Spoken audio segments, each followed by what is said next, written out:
Eu não sei se esse blog ainda lê mensagens longas, mas eu guardei isso por anos, porque meu pai sempre disse que se eu falasse ia piorar. Só que eu tô chegando perto do meu aniversário de novo e eu não consigo mais fingir que é só coisa de família. Eu não quero transformar isso em história bonita. É só o que aconteceu, do jeito que acontece todo ano, com regra e procedimento sempre igual. Na minha casa, desde que eu me entendo por gente, existe uma noite fixa, a véspera do meu aniversário. Não é uma comemoração, é um banho. Não é banho de ervas, não é simpatia.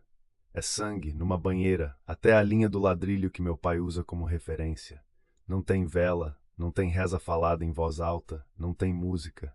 Tem o banheiro fechado, a janela basculante travada, a toalha branca separada e meu pai e minha mãe agindo como se estivessem fazendo uma coisa normal e necessária. Quando eu era pequeno, eu não tinha comparação. Achava que toda criança tinha uma noite do banho antes do aniversário e que os adultos só não comentavam. Meu pai sempre dizia a mesma frase quando eu perguntava por quê. Era regra. Ele falava sem raiva e sem carinho, como quem explica que não se atravessa a rua sem olhar. É regra e é da família. Minha mãe ficava quieta, só ajudava com as coisas e evitava olhar no espelho do armário do banheiro. O procedimento também era sempre o mesmo. No começo da noite, meu pai colocava uma toalha dobrada no vaso fechado, como se fosse um banco. Trocava o tapete por um pano velho, levava um balde coberto com saco preto e colocava do lado da banheira. Ele já entrava no banheiro com as mãos limpas, sem relógio, sem anel, sem nada. Eu tinha que ficar no meu quarto até ele chamar. Eu ouvia o som da torneira abrindo, mas não era água. Eu só ouvia os estalos do encanamento e o barulho do balde encostando na cerâmica. Quando ele chamava, era com a porta entreaberta, sem me deixar ver. Eu entrava de cabeça baixa. Minha mãe tirava minha camiseta e minha cueca e colocava tudo num saco. Ela me segurava pelos ombros e me guiava até a borda. Meu pai fazia eu repetir todo ano como uma senha, que eu não ia comentar com ninguém e que eu não ia tentar sair antes da hora. Eu não entendia a hora, mas eu repetia. Eu sentava e descia devagar. O sangue tinha um cheiro específico, não é só ferro. Parece meio doce e abafado, como quando você abre a tampa de um pote que ficou fechado muito tempo. A temperatura era morna, nunca fria. E eu não podia mexer demais, só ajustar a posição e ficar quieto. Meu pai ficava fora com o rosto sério, segurando o cronômetro antigo dele, daqueles de mão. Eu nunca vi ele olhar o visor, mas eu via o movimento do polegar. Ele contava tempo. Ele sempre contava tempo. Quando dava a hora, ele batia 2 vezes na lateral da banheira. Eu levantava devagar. Minha mãe já estava com uma caneca grande e jogava água por cima de mim. Só água, para tirar o excesso. Ela me enrolava na toalha branca e me levava direto para o meu quarto. A toalha nunca ia para o cesto.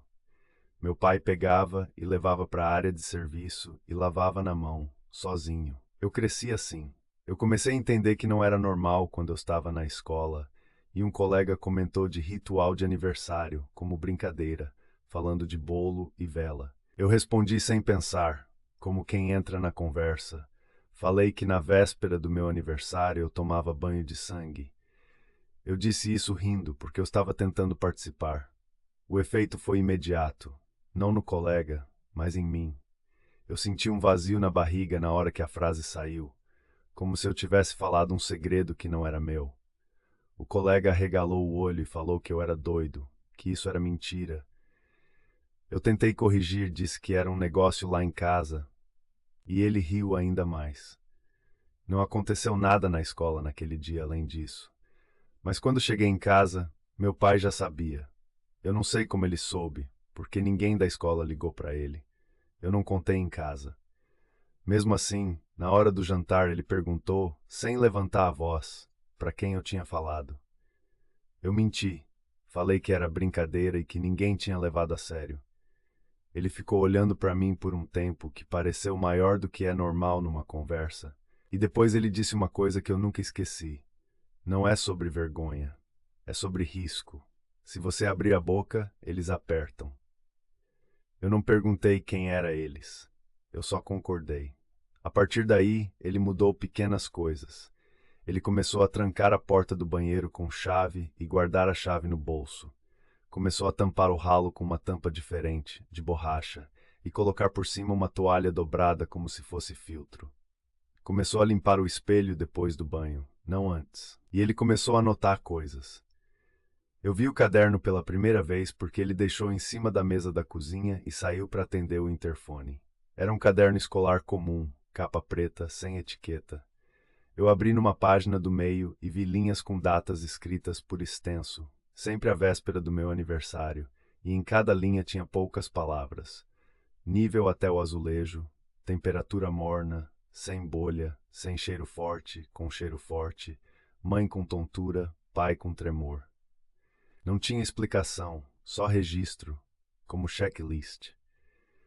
Eu ouvi o interfone desligar e fechei rápido. No ano em que eu completei 16, eu já tinha decidido que não queria mais. Eu estava alto, já tinha corpo de homem, e a ideia de entrar numa banheira cheia daquilo me dava raiva, mais do que medo. Eu pensei que se eu dissesse não e segurasse firme, eles iam ceder. Eu achei que era só uma imposição psicológica. Na véspera, meu pai fez tudo igual. Quando ele me chamou, eu parei na porta e falei que não ia entrar. Eu disse isso de forma bem clara. Minha mãe começou a chorar sem barulho, só escorrendo, e meu pai ficou parado, como se ele estivesse esperando aquilo. Ele não tentou me convencer com argumento. Ele só falou: "Então você fica aqui e aguenta." Eu fiquei em pé no corredor, perto do banheiro, com a porta aberta. No começo não aconteceu nada. Eu senti o cheiro vindo de lá. Senti um calor no rosto. Eu achei que ia ser só isso. Aí, depois de um tempo curto, eu comecei a sentir a pele do meu antebraço esquisita, como se estivesse seca demais, mas ao mesmo tempo pegajosa. Eu passei a mão e veio uma película, como se eu estivesse soltando casca fina, só que não era casca de sol. Era uma camada muito fina que não deveria sair. Eu vi no meu dedo uma coisa translúcida, brilhando na luz do corredor. Eu comecei a ficar desesperado porque não era dor, era pior. Era a sensação de que eu estava perdendo a proteção do corpo. Eu olhei para o meu pai e ele não fez cara de surpresa. Ele só segurou meu braço com firmeza e me puxou para dentro do banheiro. Eu tentei resistir, mas eu senti meus braços fracos, como se eu tivesse ficado doente de repente. Minha mãe me segurou por trás e eu ouvi ela repetindo: vai passar, como se fosse enjoo. Meu pai me colocou na banheira. No momento em que o sangue encostou em mim, a sensação mudou. Não virou conforto, não foi bom, mas parou aquela coisa de estar se desfazendo. Eu fiquei sentado, respirando rápido, e meu pai ficou do mesmo jeito de sempre, com o cronômetro. Ele não perguntou se eu tinha entendido. Ele não falou, eu avisei. Ele só fez o procedimento. Depois, no meu quarto, eu fiquei olhando meu braço debaixo da luz do abajur. A pele parecia normal, mas eu vi linhas claras, como marcas de unha que somem rápido. Eu fiquei com medo de dormir. Minha mãe deitou na beirada da cama e falou baixinho que ela também não queria aquilo quando era nova, mas que não tinha saída e que pelo menos aqui em casa a gente faz do jeito certo. Eu perguntei, errado como? Ela não respondeu. Nos anos seguintes, eu não recusei de novo. Eu obedeci, mas eu passei a observar tudo, como se eu pudesse achar uma brecha. Eu reparei que meu pai nunca deixava a banheira encher de mais nem de menos. Ele tinha marcações. Eu reparei que ele sempre fazia o mesmo caminho dentro do banheiro, como se evitar tocar em certas coisas fosse parte. Eu reparei que ele sempre fechava a tampa do vaso antes, sempre. Uma vez eu perguntei por que a tampa. Ele respondeu, porque não é para misturar. Eu também percebi outra regra. A banheira não podia ficar vazia na hora. Em um ano em que faltou luz no prédio e a bomba de água parou, eu pensei que talvez fosse um sinal para não acontecer. Meu pai não aceitou. Ele saiu de casa e voltou com o balde coberto, mais pesado do que o normal, e completou o nível no escuro, usando lanterna. Ele ficou mais velho naquele dia. Eu vi isso. Eu saí de casa depois de adulto, mas eu não consegui me livrar. Meu pai exigiu que eu voltasse todo ano na véspera, e eu voltei. Eu tentei negociar, fazer em outro lugar, fazer de outro jeito, não fazer. Ele sempre repetia que era véspera e era na banheira. Regra. Quando eu viajei a trabalho e não pude voltar num ano, eu senti a mesma sensação de pele esquisita no aeroporto antes do embarque, como se meu corpo estivesse cobrando um prazo. Eu arrumei uma desculpa e voltei no mesmo dia. Peguei ônibus à noite e cheguei em casa tremendo. Meu pai já tinha preparado tudo, como se soubesse que eu ia aparecer. Na última véspera, agora recente, meu pai me chamou para conversar na cozinha, depois do procedimento. Minha mãe não estava. Ele estava mais magro e com as mãos manchadas de produtos de limpeza, aquelas manchas que não saem. Ele colocou o caderno na mesa e pela primeira vez abriu na minha frente. Ele falou sem rodeio que aquilo não começou com ele, mas que foi ele que assinou. Ele disse que quando eu era bebê, eu fui para o hospital com um problema sério, daqueles que fazem médico falar em horas. Ele disse que eu não ia voltar para casa. Ele disse que naquela noite, uma pessoa apareceu no corredor do hospital, não médico, não enfermeiro, alguém que ele não soube descrever direito depois, mas que falou com ele como se estivesse oferecendo um serviço. Meu pai disse que não teve contrato de papel, mas teve acordo. Ele usou essa palavra, acordo. Ele disse que a condição era simples. Eu ia viver, mas na véspera do meu aniversário, todo ano, eu teria que ser colocado no sangue, seguindo o nível e o tempo. E que não podia ser qualquer pessoa. Tinha que ser alguém da família que assumisse a responsabilidade de preparar. Ele disse que a primeira vez foi em casa mesmo, quando eu ainda era pequeno demais para lembrar. Ele disse que teve instrução, tipo manual falado, e que ele anotou no caderno para não errar. Ele falou que se errasse, não era que eu morria na hora, mas que eu começava a soltar e não parava. Eu perguntei de onde vinha o sangue. Ele não respondeu direto. Ele só disse que o balde sempre volta cheio quando ele faz do jeito certo, e que quando ele tentou um atalho uma vez, não voltou.